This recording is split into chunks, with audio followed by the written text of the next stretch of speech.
নির্বাচিত সংসদ সদস্যরাও। তবে সংবিধান সংস্কার পরিষদের জন্য আলাদা শপথ নেননি বিএনপির নির্বাচিত এমপিরা, যাকে ঘিরে রাজনৈতিক বিতর্ক চলছে। আইনজীবী শিশির মনির মনে করেন, বিএনপি শপথ না নিলেও সংবিধান সংস্কার পরিষদের অধিবেশন আহ্বান করতে পারে বিরোধী দল জামায়াত। তবে এর মধ্যে নতুন রাজনৈতিক সংকট তৈরি হতে পারে বলে মনে করছেন এবি পার্টির মুজিবুর রহমান মঞ্জু। সভাপতি করবে, করে তারা সংবিধান সংস্কার পরিষদের মিটিং ডাকবে, এটাকে দুইভাগে ভাগ করবে, একটা সংবিধান সংক্রান্ত আর নিত্য নতুন আপডেট নিউজ পেতে আমাদের চ্যানেলটাকে সাবস্ক্রাইব করুন। Thank you watching my video.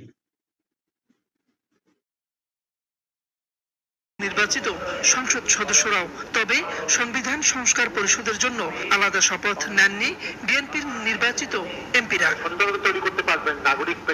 যাকে ঘিরে রাজনৈতিক বিতর্ক চলছে।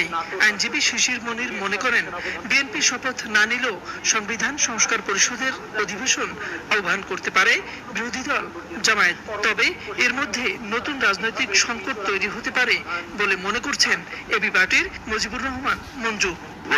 একদিনকে সভাপতি করবে, করে তারা সংবিধান সংস্কার পরিষদের মিটিং ডাকবে, এটাকে দুইভাগে ভাগ করবে, একটা সংবিধান সংক্রান্ত আর নিত্য নতুন আপডেট নিউজ পেতে আমাদের চ্যানেলটাকে সাবস্ক্রাইব করুন।